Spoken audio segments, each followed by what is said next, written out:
दोस्तों, income tax department 144 B section के अंतर्गत एसएससीज को नोटिस जारी कर रहा है। ये सेक्शन फेसलेस असेसमेंट का सेक्शन है। पहले मैं आपको इसका बैकग्राउंड बताता हूँ। बजट 2019 में सेंट्रल गवर्नमेंट ने ई असेसमेंट नोटिफिकेशन के द्वारा इनकम टैक्स एक्ट में जोड़ा था। अगस्त 2020 में ई असेसमेंट वर्ड को फेसलेस असेसमेंट से रिप्लेस कर दिया गया है।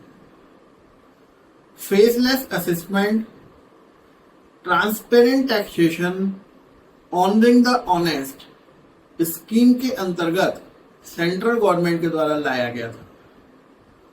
मैं आपको इसका क्या प्रोसीजर है, कैसे आपको इसमें रिप्लाई करना है, सारा प्रोसीजर मैं आपको यहां बताऊंगा।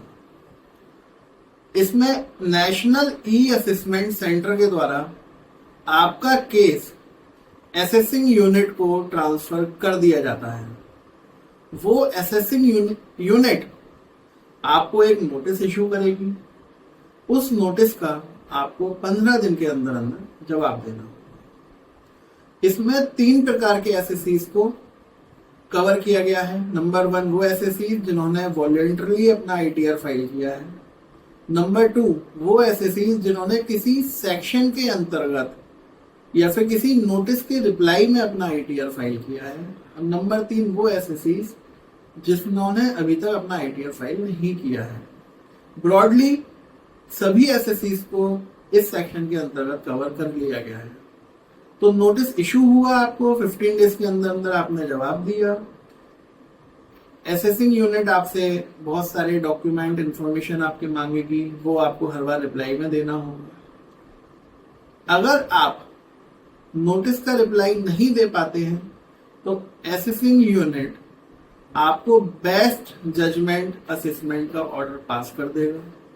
इसके अंतर्गत असेसिंग यूनिट को जो लगता है कि हाँ भाई आपने इतनी इनकम को एस्केप किया है, ये टैक्स को एवेड किया है, उतना आपको एक कंप्यूटेशन बनाकर दे देगा कि भाई हमारे अकॉर्डिंग आपका इतना टैक्स बनता है, आपने हमारे नोटिस का रिप्लाई नहीं किया तो आप ये टैक्स जमा करें।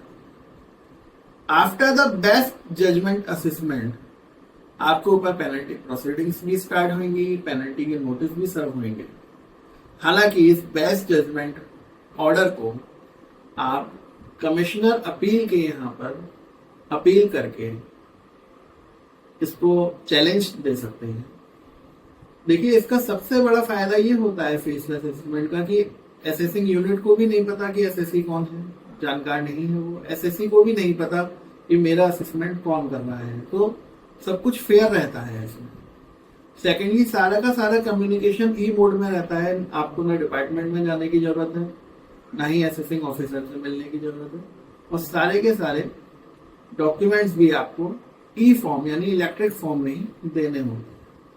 तो दोस्तों, अगर ऐसा कोई नोटिस सेक्शन 144 बी का आपके पास भी आया है तो अपने चार्टर्ड अकाउंटेंट की मदद लें, अपने टैक्स प्रोफेशनल की मदद लें। एक ही बार में अच्छे से अपने सारे इंफॉर्मेशन डॉक्यूमेंट्स को प्रोवाइड कराएं ताकि कोई भी दिक्कत परेशानी आपका असेसमेंट ऑर्डर पास करते टाइम पर ना हो। अगर आपको मेरा वीडियो अच्छा लगा हो, मेरे चैनल को सब्सक्राइब करें, मेरे वीडियो को लाइक करें। बहुत बहुत धन्यवाद।